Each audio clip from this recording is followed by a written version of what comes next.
Et l'invité ce matin, Christian Estrosi, maire de Nice et vice-président d'Horizon. Bonjour Christian Estrosi. Bonjour. La réforme des retraites, la droite va-t-elle apporter son soutien à Elisabeth Borne? Les factures d'énergie, les questions autour de la sécurité, l'avenir de la droite en France, des nouvelles peut-être d'Édouard Philippe, avec qui vous travaillez, dont vous êtes proche. Et puis le football, entre les déclarations de Noël Le Graët et puis la fin de carrière internationale pour Hugo Lloris, qui, on s'en souvient, a démarré sa carrière dans votre ville de Nice. Commençons donc, Christian Estrosi, par les retraites. Avec Horizon, votre parti, est-ce que vous soutenez la réforme ou est-ce que vous avez des réserves ? Non, à titre personnel, je comprends totalement à la fois le président de la République et le Premier ministre, et j'en ferai tout autant qu'eux, dès lors que les LR leur font une sorte de chantage pour les maintenir à 64 ans. Mais je vous rappelle que tant au présidentiel qu'aux élections législatives, le président de la République a fait campagne sur la réforme à 65 ans. Les LR ont fait campagne au présidentiel sur la retraite à 65 ans, et les députés LR élus ont fait campagne, eux aussi pendant les législatives, sur cette réforme à 65 ans. On sait que faire la réforme à 64 ans, c'est 22 milliards de recettes, et qu'en 2030, il faut remettre l'ouvrage en route. C'est-à-dire qu'on refile la patate chaude à la législature suivante ou à l'exécutif suivant. Donc pour vous, il faudrait maintenir au moins ces 65 ans. Il fallait faire preuve de courage. Encore une fois, le président et le gouvernement ne peuvent pas faire autrement s'ils veulent avoir une majorité que de céder à cette espèce de chantage qui est un manque de courage, qui est une sorte de posture que je qualifie, voire même d'imposture. Imposture de qui? De LR? De la part de LR, qui se redit totalement au secours où sont passés Jacques Chirac, Nicolas Sarkozy, Philippe Séguin, qui étaient des hommes de courage et qui savent très bien que face aux enjeux, alors que nous avons à sauver un trésor national dont nous sommes les héritiers du général de Gaulle, et qui aujourd'hui nous permet, avec la retraite par répartition, de préserver un système qui est le plus juste qui soit. On veut quoi? Se retrouver un jour dans un système à l'américaine où seuls les riches peuvent se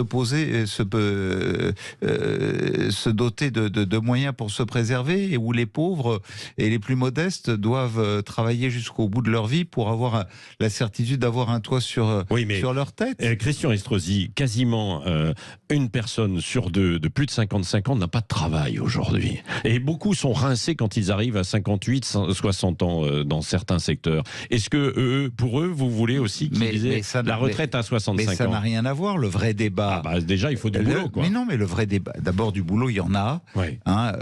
Regardez... mais il y a beaucoup de grandes entreprises qui mettent les gens dehors à 57 ans, 58 ans. Regardez. Attendez, vous voulez qu'on... Je ne suis pas d'accord avec vous.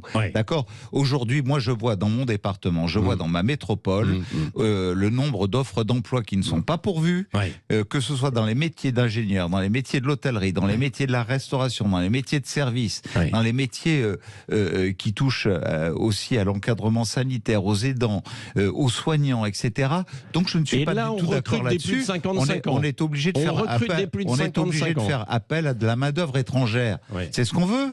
C'est ce qu'on veut. Mais de la main-d'œuvre étrangère qui a 30 ans et qui n'est pas beaucoup payée. Si on est sur ce débat, parlons du fond. Le fond, c'est quoi? C'est la durée de cotisation. Le fond, ce sont les carrières longues. Le fond, c'est la pénibilité. C'est pas l'âge de la retraite.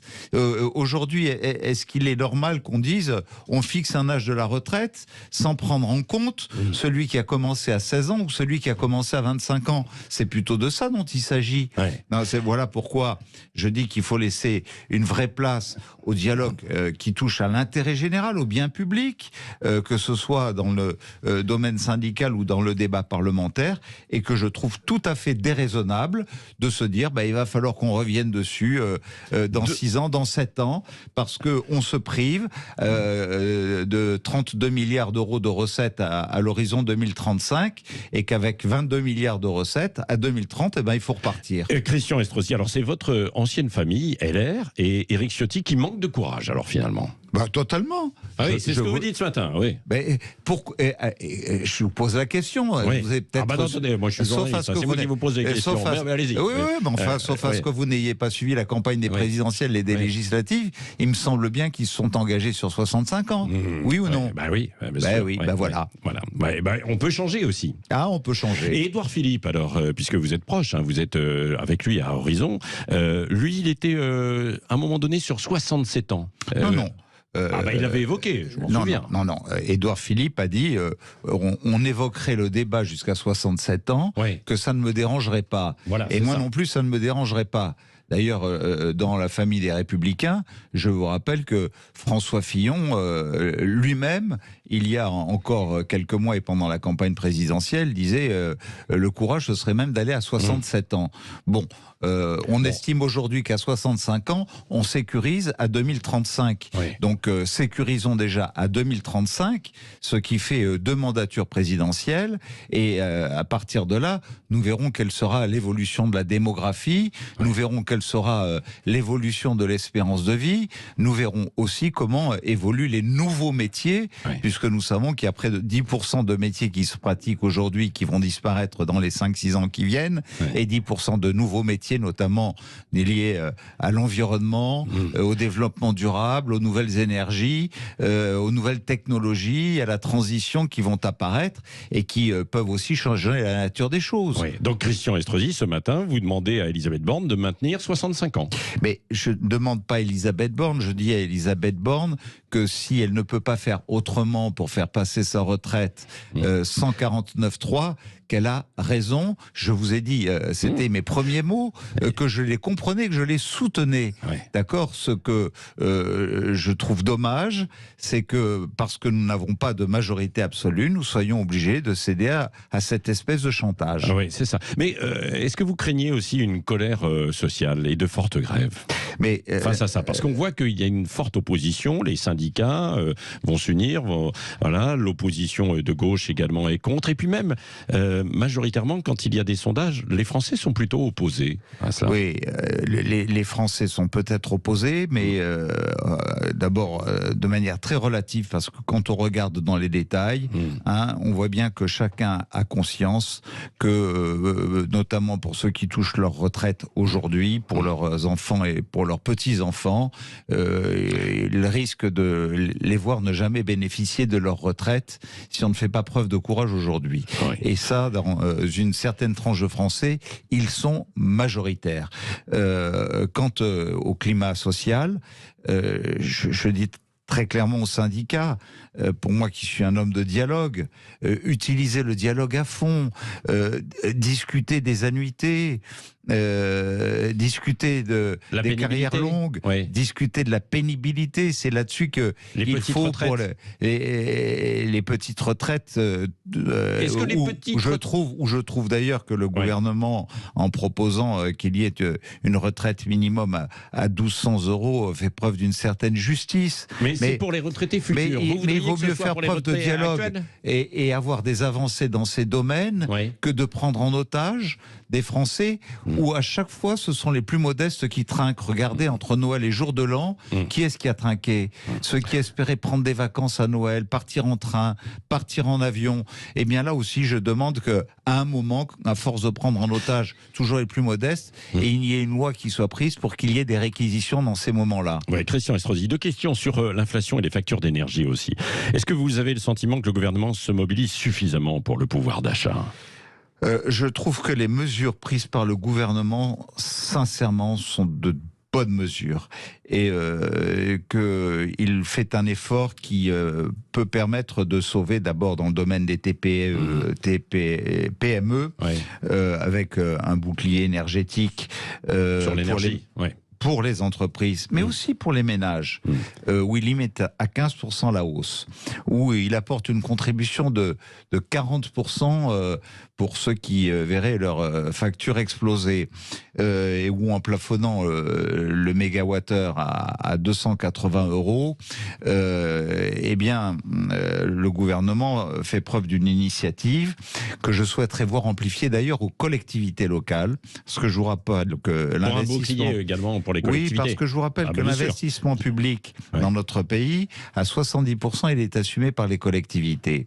Et que ce qui est en train de se passer pour une grande majorité de collectivités, sauf pour celles qui, dans l'immédiat, ont pris quelques précautions comme la mienne, puisque j'ai acheté il y a 2 ans, pour 4 ans, l'électricité que j'ai donc payée au même prix pour la métropole de Nice-Côte d'Azur et pour ses 51 communes et ses stations de sport d'hiver. Donc ça veut dire que 2022 et 2023... et je suis plus inquiet pour 2024, nous allons peu ou prou payer au même prix l'énergie. Mais pour les autres, on va les mettre dans une situation qui va augmenter complètement leur charge de fonctionnement et donc les obliger à réduire leurs investissements, et ça va avoir des conséquences sur la croissance dans notre pays. Voilà pourquoi, comment les Français peuvent comprendre.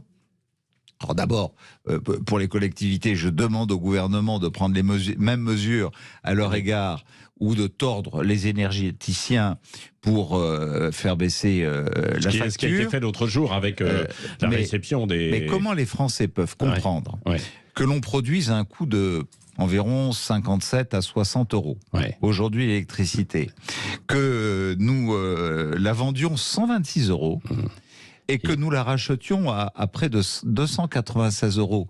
C'est incompréhensible, alors que la France est un des pays en Europe qui produit l'électricité la plus basse. Oui, mais ça ne nous a pas échappé qu'il y a eu le problème sur le nucléaire, qu'il y a aussi le conflit, et puis qu'il y a le marché européen. On continue aujourd'hui. Nous sommes soumis au marché européen. D'abord parce qu'on arrive au terme de la maintenance d'un certain nombre de centrales nucléaires, et je m'en réjouis. Donc, comme je soutiens le plan du président de la République, à la fois sur France 2030 et sur le programme nucléaire et la diversification des énergies renouvelables, parce qu'il faut jouer sur tout, le solaire, les éoliennes, la géothermie, l'hydroélectrique, oui, il est important de relancer une grande politique sur l'hydroélectrique, et quand même, ce qui vous permet d'avoir un apport immédiat et s'il y a des risques de rupture. Mais pourquoi on a accordé à l'Espagne et au Portugal des factures divisées par 2, et aujourd'hui, la France ne se battrait pas pour obtenir les mêmes mesures que pour l'Espagne et le Portugal? Naturellement, il faut une harmonisation européenne. Mais s'il faut une harmonisation européenne, je ne vois pas pourquoi il y aurait une dérogation pour l'Espagne et le Portugal et que nous ne demanderions pas la même dérogation. Oui, Christian Estrosi, il nous reste 3 minutes. Venons-en à ce qui s'est passé au Brésil. Alors, il y a des politiques français qui sont montés au créneau pour faire des comparatifs avec la situation ici. Certains en critiquant l'extrême droite, en disant regardez, voilà où ça nous conduit avec l'extrême droite. Et puis Stéphane Séjourné, le patron de Renaissance, lui, qui a taclé LFI et Jean-Luc Mélenchon en disant il a suspecté Jean-Luc Mélenchon de ne pas respecter la légitimité des élus.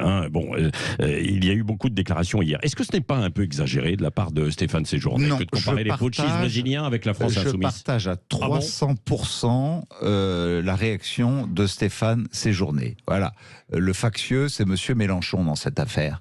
Et tous ceux qui, à gauche, continuent à tirer à boulet rouge sur nos policiers. Ils ont besoin d'être soutenus. Le travail qu'ils font est difficile.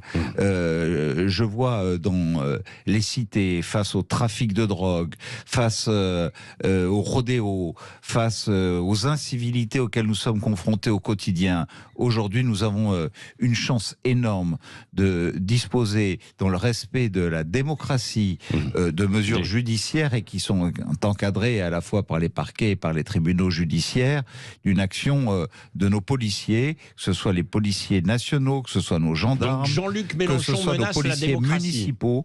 Oui, je pense qu'il pourrait parfaitement être un Bolsonaro qui pousserait à une sorte de révolution et de coup d'État.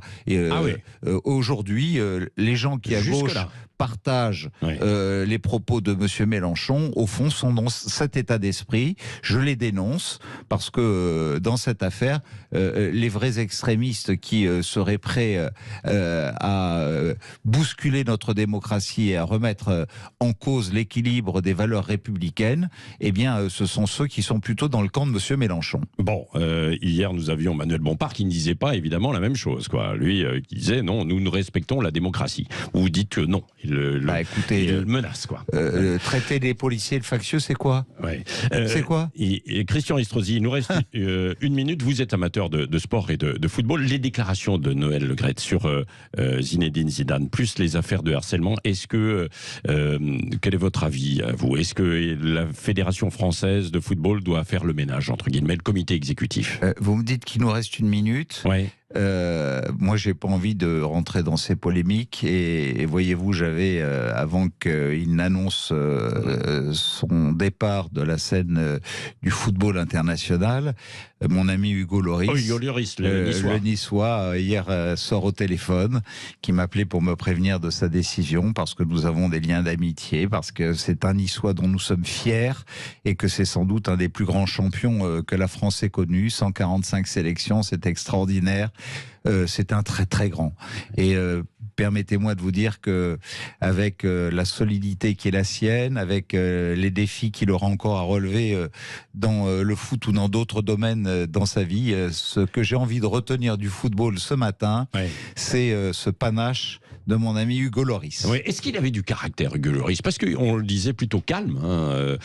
Il n'y a pas eu beaucoup de coups de gueule. On en a passé un tout à l'heure dans les vestiaires, mais c'était rare, quoi. Mais être calme ne veut pas dire manquer de caractère.